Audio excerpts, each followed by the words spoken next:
And then there's also, Superman and Batman teaming up to fight the hostess Twinkie thief or whatever. And that's so goofy and fun. How can you not love that? And the same thing with improv. You have long form pieces deriving from someone's monologue about their battle with cancer. And then you go down the block and there's wacky doodle guys with whistles and balloons. Yeah. And those are, I love the one art form, comic books and improv. Both one art form can encompass both of those. That's really cool to me. Like jazz, the big depressing jazz, or what they call the jump up jazz, and that's what sells, jump up jazz. And how the real jazz people hated the jump up jazz, and I think that's funny. I'm like, yeah, but it's popular. And Batman and Superman will always be popular. Short form will always be popular. But those are gateway drugs, and you got to get them hooked somehow, because an 8-year-old kid is not going to dig long form. An 8-year-old kid is going to dig whose line is it anyway. When he gets older, he's going to seek out more improv, find long form, and love it. And the same thing with comic books. A guy is going to grow up on Batman, and eventually he'll read Dark Knight Returns, and that may lead him to Mouse. Who knows? And I think that is the coolest thing ever. Yeah, it's a good way of putting it. Yeah. What's your favorite comic book? Who's your favorite comic book hero?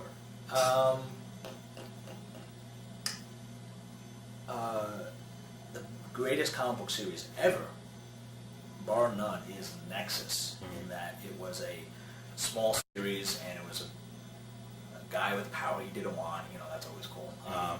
But it started off. He was driven by his dreams to kill mass murderers. The greatest mass murderers are dictators and tyrants and slave owners.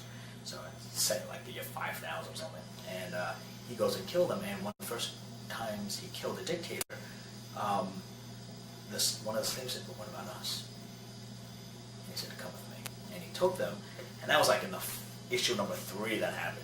And now, 20 years later, in our time, the free moon of Ilum is now a thriving state and competes with other planets for governments, and it has waged war, has a standing army, and just to see something evolve blows my mind.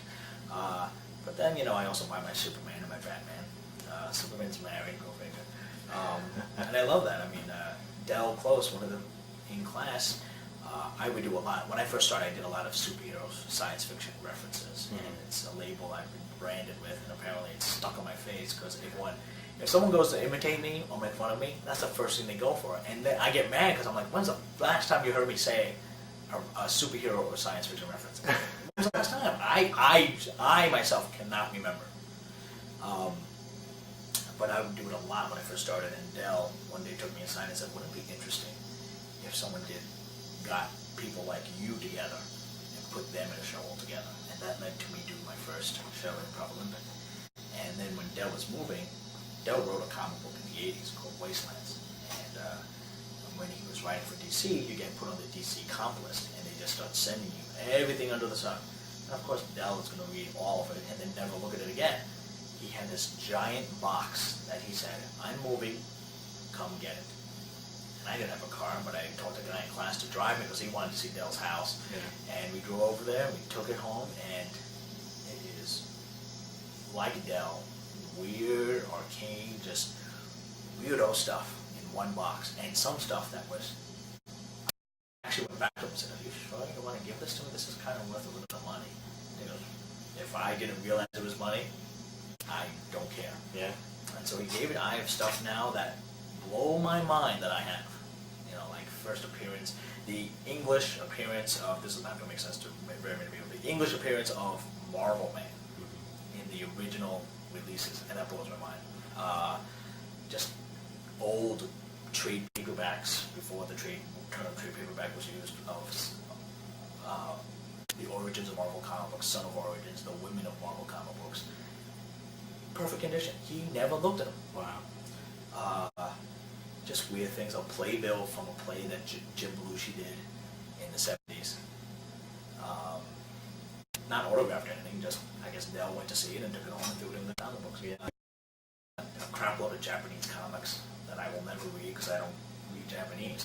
I don't think Dell did, but he loved the Japanese. Yeah, and when Dale died, one of the things I got from Dale was a comic book stand. The comic book stand over there. And I love it. Because yeah, no one uses those anymore.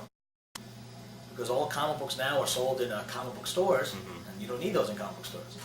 So I don't know if anyone makes them like that anymore. Yeah. So that's pretty cool. I love that thing. That's great. You know, if I were you, I'd ask Baxter.